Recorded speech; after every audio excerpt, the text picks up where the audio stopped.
Buenas tardes, jóvenes del primero de secundaria del Divino Maestro. Los docentes de Ciencia y Tecnología hemos elaborado el siguiente documento denominado ¿Cómo comprendemos las características y composición de los seres vivos?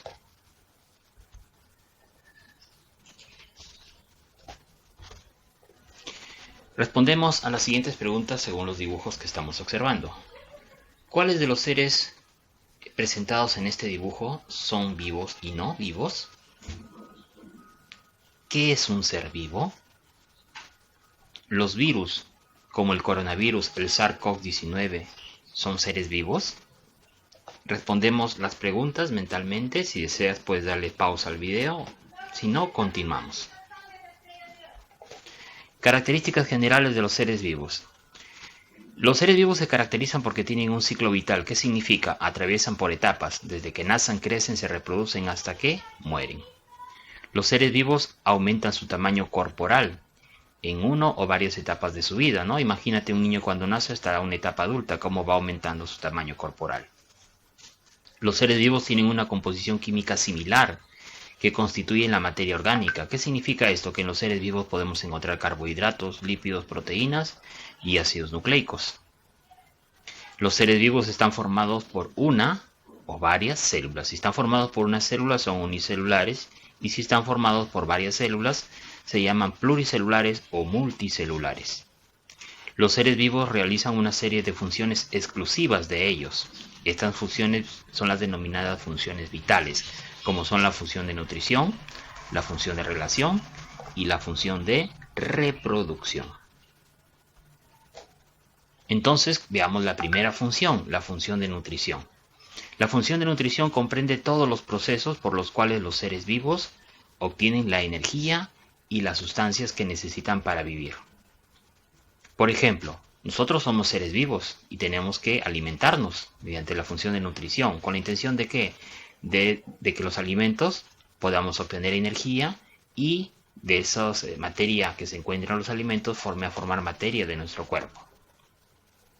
Según su nutrición, los seres vivos pueden ser autótrofos, aquellos que pueden elaborar su propio alimento. Por ejemplo, ahí tenemos a las plantas, ¿ya? Ellas fabrican las sustancias orgánicas que necesitan mediante el fenómeno de la fotosíntesis. No solamente están las plantas, también tenemos algunas bacterias fotosintéticas y se encuentran también las algas.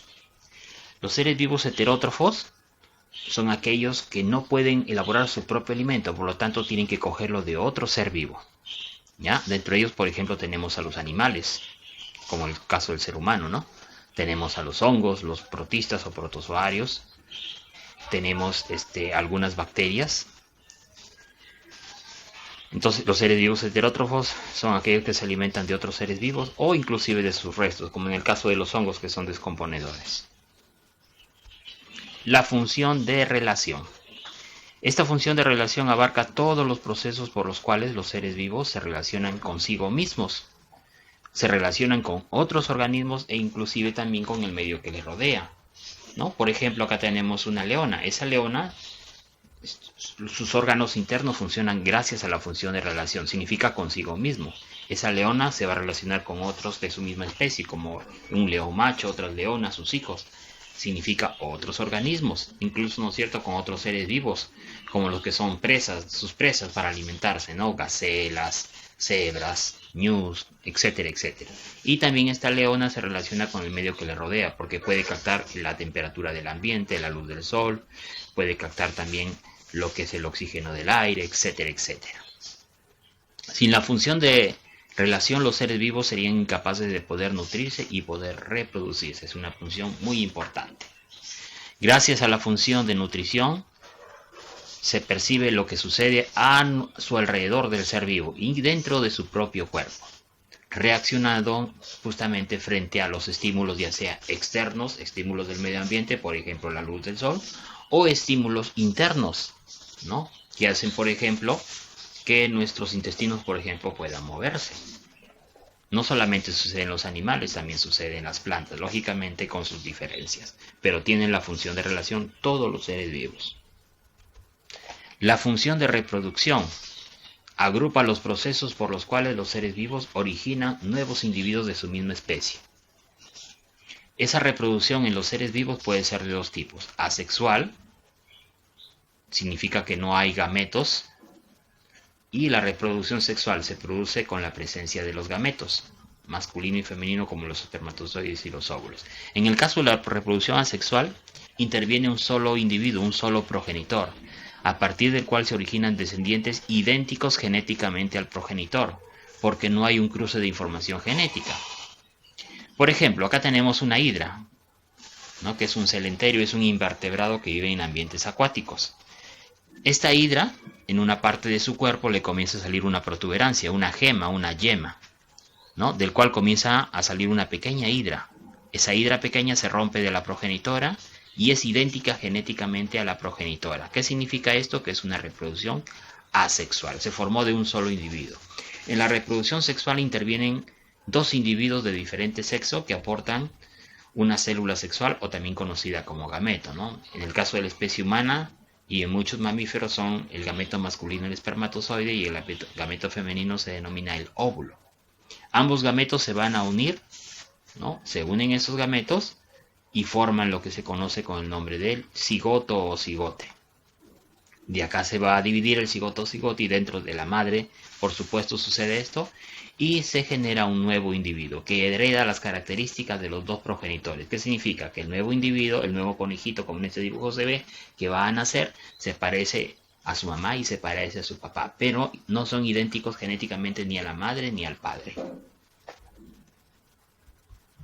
Actividad: completa el siguiente cuadro. Los seres vivos, qué características tienen y cuáles son sus funciones. Ahora veamos la composición de los seres vivos. ¿Ya? Observa esta gráfica, ¿no?, que es de una planta, y esta gráfica que viene de un animalito, en este caso, por ejemplo, un lobo marino. Y respondemos a las siguientes preguntas. ¿Qué sustancia es la más abundante en los seres vivos? Mira, observa la gráfica, yo creo que te puedes dar cuenta fácilmente. ¿Qué función principal tiene cada sustancia en los seres vivos? Entonces vamos a ver que hay varias sustancias y vamos a ver determinar su función en los seres vivos. Recuerda, todos los seres vivos están constituidos, están construidos por las mismas sustancias químicas, date cuenta en los dos gráficos, pero sus proporciones, date cuenta en el gráfico, varían en los distintos organismos o seres vivos. Sustancias inorgánicas. Están presentes tanto en los seres vivos como en la materia inerte, de ahí el término de inorgánico. Generalmente no tienen carbono en su composición. Las principales sustancias inorgánicas que se encuentran en los seres vivos son el agua y las sales minerales. Entonces veamos, el agua es la sustancia más abundante en todos los organismos. Te habrás dado cuenta en las gráficas que hemos mostrado. Mira, en las plantas, en el caso de las algas verdes es un 98%, en la lechuga es un 96%, en una sandía el 93% es agua. En las semillas, como son más secas, el 10% es agua en las semillas. En los animales, como las medusas, 97% es agua. Las babosas, 83% es agua. El erizo de mar, 76% está formado de agua. En el caso del ser humano, el 65% está formado de agua. Entonces podemos darnos cuenta que el agua es muy importante en los seres vivos. Por eso es la sustancia más abundante de todos los seres vivos, ¿no? Acá está el ejemplo que estábamos comentando. De tu peso corporal, imagínate que tienes 50 kilogramos de peso. El 65% está formado de agua. Los organismos consiguen el agua directamente del exterior, o incluso lo pueden formar a partir de otras sustancias que la contienen en su composición, ¿no? Por ejemplo, nosotros comemos alimentos, tomamos líquidos y ahí se encuentra gran cantidad de agua. O también de los alimentos puede haber reacciones químicas y ahí se pueden liberar moléculas de agua, pero principalmente lo tomamos del exterior, de nuestros alimentos. En el agua se realizan las reacciones químicas, por eso es importante en los seres vivos, y es el medio de transporte de las demás sustancias. Por ejemplo, la sangre, ¿no es cierto?, principalmente está hecho de agua, y la sangre transporta diferentes moléculas, como el oxígeno, el dióxido de carbono, los nutrientes, sustancias de desecho, hormonas, vitaminas, etcétera, etcétera, ¿no? Mira, en este ser humano, en las bebidas prácticamente 1400 mililitros son agua. En las comidas 700 mililitros son agua. En el metabolismo celular 300 mililitros liberan agua, ¿no? Vale decir, es el agua que va a formar parte de nuestro cuerpo. Pero también nuestro cuerpo elimina agua, ¿no? A través de la orina, más o menos es 1,5 litros. En los pulmones, cuando respiramos, liberamos vapor de agua, que generalmente al día son 400 mililitros. A través de la piel, cuando transpiramos, aproximadamente son 350 mililitros. En nuestros excrementos, las heces, también eliminamos una pequeña cantidad de agua, que diariamente aproximadamente son 150 mililitros. Si tú te das cuenta, la cantidad de agua que ingresa a nuestro cuerpo va a ser la cantidad de agua que también sale diariamente, porque todo está equilibrado. Las sales minerales son sustancias presentes tanto en los seres vivos como en la materia inerte, ¿no? Las sales minerales pueden estar en el agua de mar y también formando parte de los seres vivos, como se ve acá, ¿no es cierto? En el cráneo hay sales minerales. En la concha de una almeja también son sales minerales.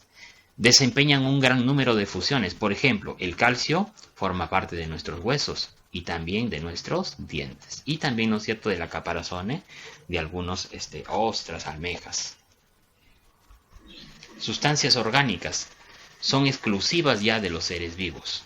Contienen carbono como componente mayoritario. ¿Cuáles son las principales sustancias orgánicas?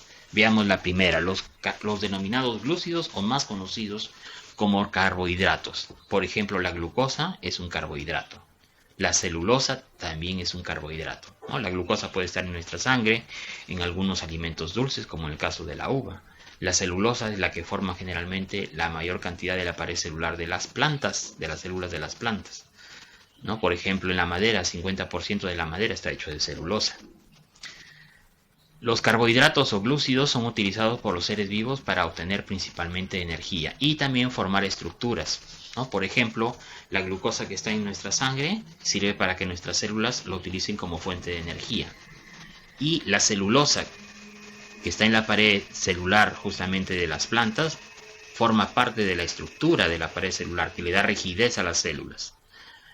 A los carbohidratos también hemos dicho que se le denomina glúcidos, ¿no? Son sinónimos. Lípidos. Los lípidos, por ejemplo, ahí tenemos los ácidos grasos o el colesterol, ¿no? Ahí están las grasas, los aceites, por ejemplo. Se almacenan como sustancias de reserva energética. De los lípidos se pueden obtener energía. También forman estructuras del cuerpo. Por ejemplo, la membrana de las células está formada por fosfolípidos, que son un tipo de lípido. Y tiene otras funciones más en los seres vivos. Las proteínas, que es otra molécula orgánica. Por ejemplo, una de ellas es la hemoglobina, que forma parte de los glóbulos rojos, que sirve para transportar el oxígeno y el CO2 en la sangre. Las proteínas regulan funciones vitales en el cuerpo. Por ejemplo, dan origen a lo que se denomina las enzimas, que hacen que haya reacciones químicas en nuestras células. Las proteínas también pueden algunas transportar sustancias, como en el caso de la hemoglobina, que transporta oxígeno. Otras proteínas nos defienden contra las infecciones, como los denominados anticuerpos son proteínas. Otras forman estructuras del cuerpo, por ejemplo la miosina, la actina, forman parte de los músculos. Otra sustancia orgánica que está en los seres vivos son los ácidos nucleicos. Dentro de ellos uno de los más importantes es el ADN, denominado ácido desoxirribonucleico. ¿Qué es lo que hace este ADN? Contiene la información hereditaria, que se transmite de un ser vivo a otro ser vivo, vale decir, de padres a hijos, de una generación a la siguiente, en otras palabras. E intervienen también en la elaboración de proteínas, porque el ADN sirve para fabricar el denominado ARN mensajero, y ese ARN mensajero sirve para que los ribosomas en las células fabriquen las proteínas de la célula. Otras sustancias orgánicas muy importantes para la regulación de los seres vivos son las vitaminas. Son sustancias muy variadas. Algunas pueden tener composición lipídica, como en el caso de las vitaminas liposolubles. Otras son variadas, ¿no? Por ejemplo, ahí tenemos las vitaminas hidrosolubles, como el caso de la vitamina C. Las vitaminas se caracterizan porque no pueden ser sintetizadas por el ser vivo, por el organismo, por lo que deben ser ingeridas en la dieta. O sea, en el caso del ser vivo, nosotros tenemos que comer alimentos ricos en vitaminas, porque son muy importantes para el buen funcionamiento de nuestro cuerpo. La carencia parcial de alguna vitamina ocasiona enfermedades en los seres vivos, y su carencia total puede incluso producir la muerte. Por ejemplo, la carencia de vitamina C produce una enfermedad que se llama el escorbuto, donde las personas, sus encías son sangrantes, incluso los dientes pueden bailar, incluso hasta caérseles. Actividad 2. Realiza un mapa conceptual en una aplicación que tú puedas encontrar en internet, con tu celular o en tu computadora. Por ejemplo, tenemos Tools. O si no puedes, lo puedes realizar este mapa conceptual manualmente, ¿no? ¿De qué debe tratar el mapa conceptual? De las características y la composición de los seres vivos. A continuación se te propone un mapa conceptual, ¿no? Para que te puedas guiar. No significa que tengas que hacerlo igual. Eso ya depende de tu creatividad. Ticket de salida. ¿Qué es lo más importante que aprendiste en la clase de hoy? ¿Entendiste la clase de hoy? ¿Cómo lo sabes? ¿Qué preguntas tienes sobre la clase de hoy? Muchas gracias, hasta una nueva oportunidad.